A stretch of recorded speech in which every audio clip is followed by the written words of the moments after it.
it's no hate in my heart for really nobody, period, especially in present time. You dig what I'm saying? But that era, it was just an amazing moment for me. I woke up one morning and I was Googleable. You know what I'm saying? I'm just saying, cinematic. And I'm human, you know what I mean? So, but it's just like with school, if you want to become a doctor, you got to put that time in. You got to study, you got to learn the ins and the outs. And the industry of female rap as it is today is nothing like that. I can't do nothing right. You get into a relationship, you can't do nothing right because your mental is on. Is you trying to snake me? I don't trust you.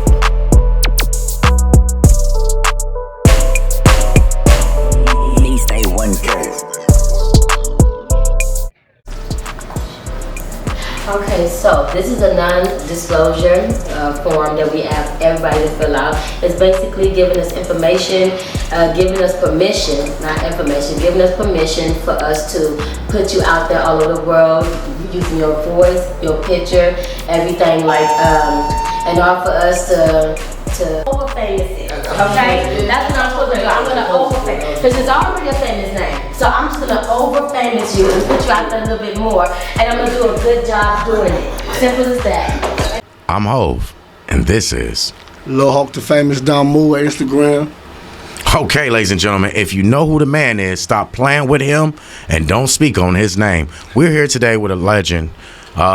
If your big brother gangbangs, he listens to his music and probably secretly still has a CD. What CD am I talking about? Well, Banging on Wax. 1, 2, Damu Radas, and a couple of more hits that we probably shouldn't mention because gang affiliation. Man, what's going on with you, man? Thank you for coming. My brother, man? How you doing, baby? All right, man. After 26 years, you breaking your silence. How does that feel? Oh, man, well, first and foremost, it's great to be back. So, and I know that I'm a voice to be heard, so, man, I'm just ready to spit the truth, man, and just get right to it, B. Let's get right to it. Look, check it out. 1993, Dangerous Records drops Banging on Wax. It's like, you guys went number 86 out of Billboard 100, right? Well, let me correct something right quick. On the first Banging on Wax, I wasn't on that project. I came on the second one after that. The Banging on Wax 2. Yeah, Banging on Wax 2, and that's where my career started from. But you correct, the first Banging on Wax project, it was phenomenal. It went big and spread all around the world, so it was huge, for sure, no doubt. Keep it 100, right? You a hood nigga. It's kind of apparent. You known for it. You go from living an Eazy-E lifestyle to living a Eazy-E rich lifestyle. What was that transition like for just a regular, everyday, real nigga? Well, to keep it clean, I was so much into the street life that I didn't really look at myself like that. You know what I'm saying? I was so distracted by the bullshit that I didn't even know my worth at that time. You know what I'm saying? But I knew I was heated. I knew I was hard. I knew I was one of the best. But like I said, I was so caught up in the bullshit and the gang life that I was unfocused. So I really wasn't able to display my best at that time, even though I was heated and motherfuckers like what I was doing. But still, as an artist, motherfuckers never really seen the real Lil Hawk how would he get down though.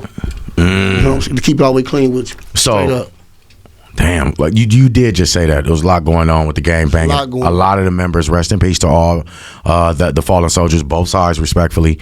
So a lot of that was going on for real. For real. Y'all was doing gangster rap. Because if I understand it, when the album came out, there was a lot of people, like, I ain't saying no groups' names because they're famous, but there was a lot of rappers who were getting chastised by real gang members for portraying a lifestyle, but not really being with the business. And that's how you got Banging on Wax to come out when these brothers agreed, like Big Y and yourself and the other players to the game.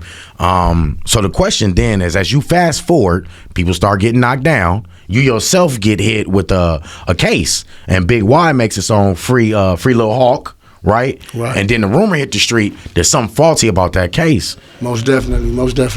What's happened? Can you talk about it? Well, I'm not really at liberty to speak on it right now, this very second, but I will confirm that they got down super duper foul, and in due time it will come to the light. But right now, like I said, I'm not really at liberty to speak on everything. But I will just say that, you know what I'm saying, I'm happy to be back once again, and just look forward to the new beginning. Okay, so you can't speak on it, and that's cool. I respect that. I know lawyers and stuff. I know how to get down.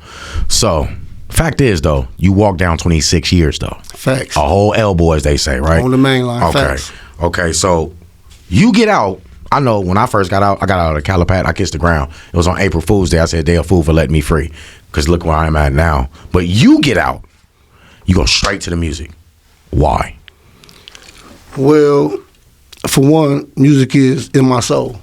You know what I'm saying? And like I said, back then I was moving so crazy that the world really never seen the real Lil Hawk as an artist, because when the Bang and the Wax hit the scene, that was a specific mission for the Bloods and Crips to bring awareness that we can collaborate, we can come together without killing motherfuckers and shit like that, and peacefully and humbly make some music that could be considered disrespect, but we can still walk away at the end of the day like grown men, and everybody can live to see the next day. So that was really an interesting moment, and it was really, really history in the making, even for me, to participate in something like that, because I was really a real gang member, really in the streets living that life. So for me to humble myself, to be around some known rival enemies or whatever, to finally meet these dudes and to realize, like, hold up, they real just like me.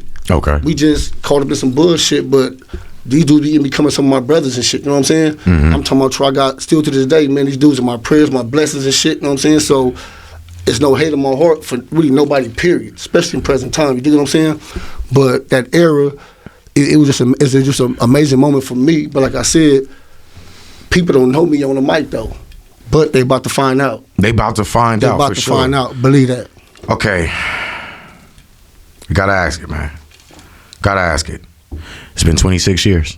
Some people are on, a lot of gang members is on the businessman step. You know what I'm saying? And then you did 26. Some people on demon time. Everybody want to know, what time is Hawk on, though? Man, to be truthful, I'm definitely on demon time type of shit. Ooh. For the simple fact that if I would have been on that type of time, especially right now, then my whole life would be meaningless. It would be for nothing. And I mean, I should still be in prison right now. I wouldn't even deserve my freedom right now. And that whole experience, man, like you said, I did 26 years on the main line.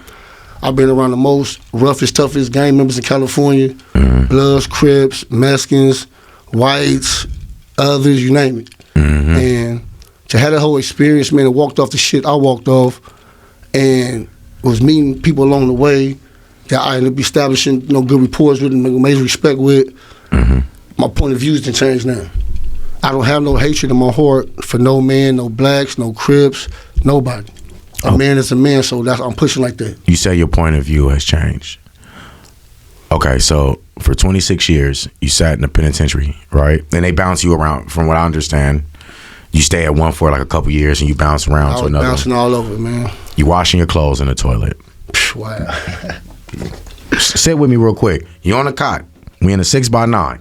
270, whatever. You feel me? They probably had on 180 because your point's probably higher than mine, for sure. Nah, it was all over 270, 180. That shit the same. So shit. My experience was the 270. So you on the cot, you got the little shit on the wall for your stuff. You cleaning the toilet so that you can clean your clothes, and somehow, some way, clean your clothes in the toilet still considered clean. Right. But a minute ago, you was out there, Lil Hawk, that nigga. What was that like mentally as you sit there during lockdowns, waiting for your draw so that you can get food before the next riot, and to sit here now, how has that affected you for real? What'd you take from that? Well, first and foremost, God blessed me with a strong mind.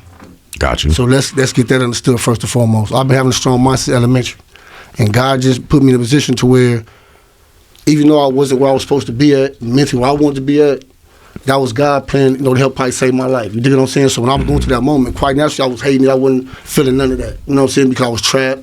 I was held against my will. I was in there for a crime I didn't commit. You know what I'm saying? So it was all kind of shit that was going through my mind. But like I said, God blessed me with a strong mind to keep it pushing, have the discipline, not to be a stress case, not to turn to medication, you know what I'm saying, not to cross over to the dark side, not to have to feel like I got to go PC to survive in this shit, you know what I'm saying? So, and just I was around a positive, brothers from both sides of walk of life that they embraced me, and we all just basically kept each other strong up in there during that time. So if you're a real individual, or you call yourself a real individual, no matter what situation you in, even the most horrible situation, because I hated it with a passion. I love my life that much where, like I said, I was trapped. I was away from my family, you know, those I cared about. You know, life going on has passed me by. I didn't know if I was going to live or die. I didn't know if I was going to ever get to hit the streets again. Yeah. So just the thought of that is a lot of psychological warfare, B. Yeah. So that's when you really wake your game up, like, man, hold up. I made a lot of bad decisions, and my bad decisions cost me to be where I'm at right now. You know what I'm saying? Yeah, I was living that life. I thought I was invisible. You know what I'm saying? But how could I be invisible when all this red and shit like that? I really wasn't invisible. You know what I'm saying? I thought that, you know, the streets, you know, loved everybody, and it was what it was. Ain't no love in the streets. You know what I'm saying? But at the end of the day, it's all about you as an individual keeping it real with your own motherfucking self. Okay. See, I can lie to you. I can lie to somebody else. Yeah, I'm Lil Hawk. I'm from Crenshaw Mafia. I'm the famous Damu. But however, I got two choices. It'd be a good one or a bad one. Facts. So now I'm choosing to be a positive Crenshaw Mafia. You dig what I'm saying? Yeah. To where now I'm about saving lives and shit. So my thing is, no, I don't have no problem with you being from your communities, because that's just what it is. But at the same time, let's do it for the better reasons and better causes now, though. Let's stop putting hate in the game. You know what I'm saying? That's like sports teams and shit. You got the Raiders, you got 49 and all that. That could be shit a game, but a positive game, because they doing some positive shit, you know what I'm saying? So within these communities, it's nothing wrong with being a soldier, but soldier for a good cause, though. Soldier for protecting the communities, not to destroy the communities, not to put hate on the community that we don't even know that's next door to us. How do you know that if we would have been cool with these dudes, we could have opened up all kind of doors? You dig what I'm saying? Facts. We keep making all this money, really loving each other. All the Bloods and Crips, we all related, my nigga, at the end of the day. Yeah, You facts. know what I'm saying? We all related. So where's this hate really coming from? You dig what I'm saying? But at the end of the day, it's like, you know, people so prideful and egomaniac and becoming shit like that, don't nobody want to bow down. I'm even a victim of that. That's why I'm going to use this word I'm about to use. That word peace, I think, is a terrible word amongst the black community, because it's like, it may feel people pressure like somebody bowing down or something. No, let's base this on this simple respect, big. You know what I'm saying? What's wrong with disrespecting the next man? What's wrong? First of all, I'm from the red side, you from the blue side. You from my brother, it's number, love, and respect. Right. So with that being said, where do the hate come from? It's just prideful. Right. People do stupid stuff, you know what I'm saying? It cause a lot of people to get hurt, you know what I'm saying? But if people kept their own peoples in check, like, look, homie, nah, man, we're not doing that, dog. You know what I'm saying? And really push that, no more black on black crimes, just for everybody, so everybody, it ain't to point the finger at who wrong, who right. We all wrong. You know what I'm saying? So let me ask you this, period. not to cut you off. You in the music business. You got accolades, right? So now, with the music business being the way it is, it doesn't really fit the regular gangster blood Crenshaw Mafia image, nor does it respect its bylaws either. But you in the business. You feel me? So it being the way it is and you being the way you are, what do you think of the music business and how would you adjust to it? Well, first of all, you know what I'm saying, everything didn't evolve. Facts. You know what I'm saying? The internet that took over everything. So now, to keep it clean, it's to the point now, if you hot and you really that individual and you really skillful, you really talented, you're going to do what you do no matter what. That's how the game is now, which is a good thing to me. Because now you don't need all these major labels playing the fuckery games with the bread and all this BS, all this nonsense. You can just straight get down to business. But speaking for myself, as an artist, and I know this probably going to trigger a lot of MCs and rappers, but I really don't give a fuck when I say this, Okay. because I feel that I'm one of the hardest in the game type of shit. And I feel I'm about to show and I'm about to prove it. So one thing about this rap game, because I'm a real, you know, rap head, so I'm just going to take you back in history just a little bit, just from my personal musical belief system. When I was a little youngster, man, you know what I'm saying, it was dudes like, you know what I mean, 'cause, you know, first of all, I'm a real hip-hop head. Gotcha. So I'll go back to, like, even from West and East, like Fat Boys, LL, Big Daddy Kane, bringing it back this way, Mixmaster Spade, Toddy T, breaking his Ice-T, you know, working his way back up, NWA, you know, Death Row. It's levels to this shit. It is. When they snatched me off the streets, I was on my way to, like, kind of like the blood level of another Death Row kind of like level of the game, but on my level up. You know what I'm saying? And when they took me off the streets, in my personal opinion, after, you know, some of my, you know, brothers started passing away and dudes that could have really took the rap game to another level, it was a big void that was in the game that was missing. So a lot of dudes started hopping in the game, which was cool, you know what I'm saying, doing whatever they was doing. But that real guidance to what we had going that could have really been something more positive and more, you know, really more meaningful, it was lost. It just came on missing. It just disappeared. Right. So now that I'm back, as an artist, like I said, I'm one of the hardest motherfuckers in the game, from the West, East, North, South, and whatever the fuck going on type of shit. That's just how I feel, you know what I'm saying? Right. And I'm willing to show and prove it. So as an artist, it's more like a sport to me. Okay. And just kind of break it down, the kind of category I put myself in, I'm a West Coast nigga straight up, so I'm West Coast out the game for shizzo. I feel we the hardest, straight up, no doubt. I'm not playing no games with it. That's how I feel.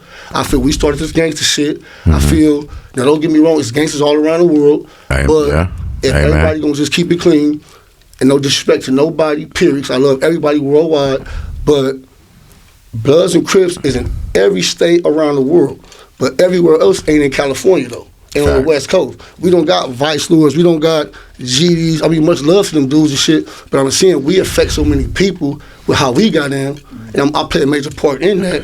So what I look like playing a bitch role and not educating or keeping it clean or representing in a positive way, I'm a Blood, I'm a Damo. There's just no getting around that. But like I said, I'm gonna be a positive Damo. I'm not gonna try to put no hate in the game or try to take lives. It's about saving lives now. But make no mistake, when it comes to this rap shit, I'm smashing niggas. So I gotta ask. Coming for niggas straight up. I gotta ask, because you said a lot. So then we gotta talk about the music, right? We have to. Period. And, you know, we have great conversations. You feel me? No. I heard the songs. I know which one's my favorite right now. I've heard about, you've blessed me with quite a few. I think about seven good bangers. Seven good bangers, right? Some at different stages of you know, recording or whatever. I think the one I like was They Don't Know. Right, because I don't want to talk about it because ain't nobody heard it. Right. So I ain't snitching. Ain't no snitching. You feel me? Yeah, I had a feeling he was gonna say that though because no, because when it comes on me, you got to catch me in the beginning, off the dribble. Because you know that's just the way I am. Period. All right, so now with the new music, what are we expecting? Because let's keep it 100. At some point, it's a hard line with you because you talk about your gang bang, you talk about your music, they're kind of one and the same, but in reality, they're not. You have Registered Stone with ASCAP, you have a catalog, you is that nigga musically for the West Coast and gang banging period at the same time, right? So what do we get from you now though, bruh? Like, you can't be treating this like Banging on Wax 2, Damu Riders. We're not doing none of that. First and foremost, like I said, you know, as far as like the Banging on Wax, you know, that at that time, that was a specific mission. Because that was a great project, but that project was meant for everybody to evolve into the artist they was type of shit, you know what I'm saying? So at that time, it was just about whatever individuals had going on, if they wanted to pursue the careers or whatever had going on. Me, I was snatched out the game so soon, I was never given a chance to show what I could do type of shit. You dig what I'm saying? To show how I get out on the mic, to show how my West Coast is type of shit. You know what I'm saying? Right. So I never had that chance. Yeah, people heard me on the Banging on Wax, but the Banging on Wax was a specific project. You know what I'm saying? That wasn't something that that's the live recording. Hold on 1 second.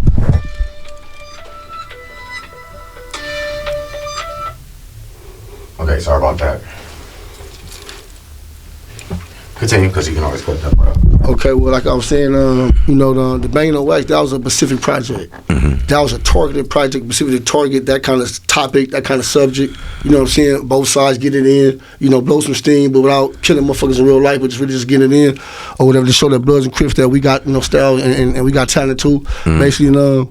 But I never really wanted to do that, to keep it clean with you, to be totally honest with you. But that was my fast way in the dough at that time. Right. Because at that time, when the project was presented to me, my homie Big Y, he was already doing his thing. And, you know, Big Y been rapping since, like, elementary type of shit. I always could do it back then, too, but I just wasn't no motherfucking rapper, though. Right. But Big Y been doing this shit he been taking this shit seriously. You know what I'm saying? We was young kids and shit.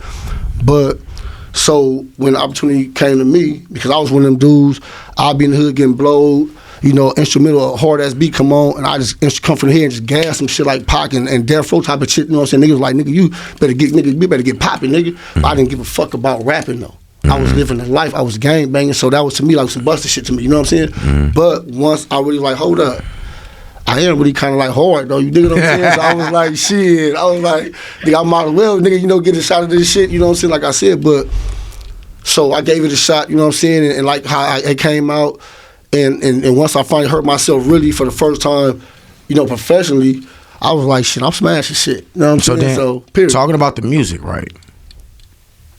As an artist, you done sat down for a long time, so I'm sure you thought about your music. I'm sure there's endless lyrics on a notepad, legal pad, whatever you want to call it. What is more important now?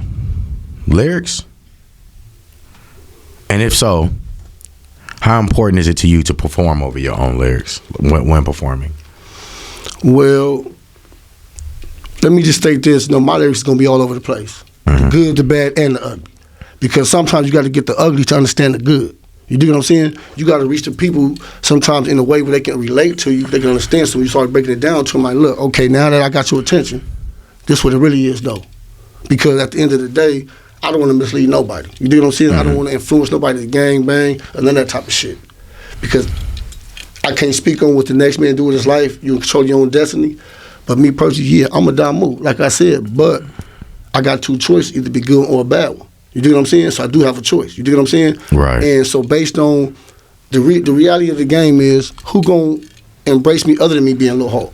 Right. Anybody about to come with my government, when you see me like Lil Hawk whoop, that's how the game go. You know what I'm saying? If you see Snoop Dogg, you don't call him by his government, that's Snoop Dogg. You see Tupac, that's Tupac. Biggie is Biggie. I'm Lil Hawk. You know what I'm saying? Right. So Lil Hawk come with Crenshaw Mafia. That come with being the blood. It's no way for me to get around that. Right. So at the end of the day, since that's my reality, now I got two choices once again to be the good one or the bad one. The bad one, already know what the bad one like. The streets know what the bad one like.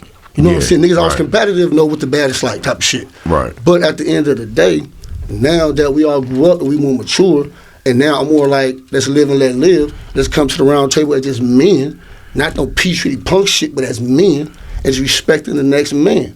Now, like I said, the rap shit is a sport. It's all about aggressiveness. It's about delivery.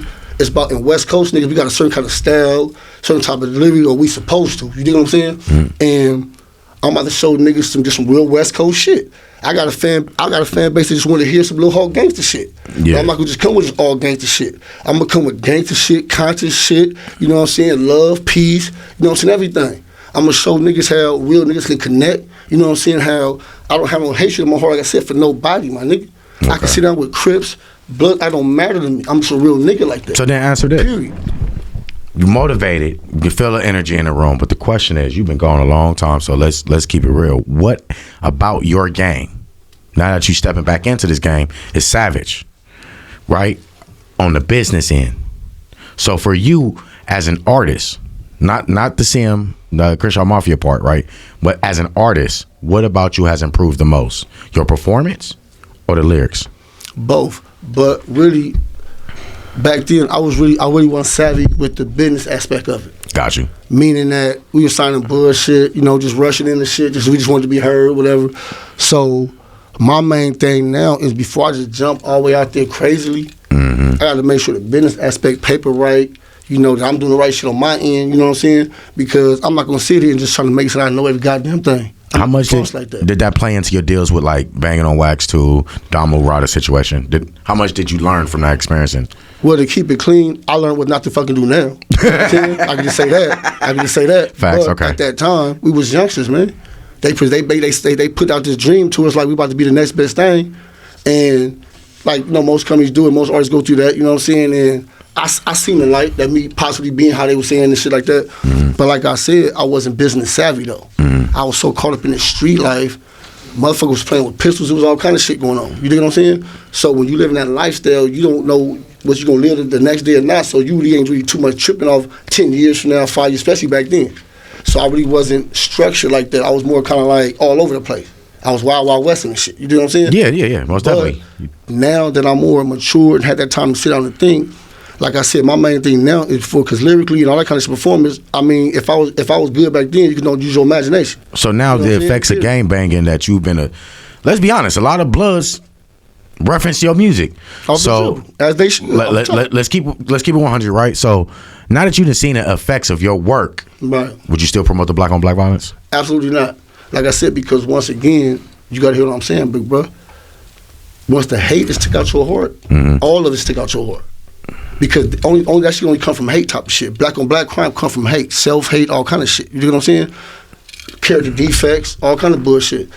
But to answer your question once again, just to reconfirm it, absolutely not. Period. Oh no, I heard you. I just wanted to make sure the camera heard. I want y'all to hear me. Look, I'm gonna make sure they hear me. I don't have no beef with no blacks. I do not promote black on black crime.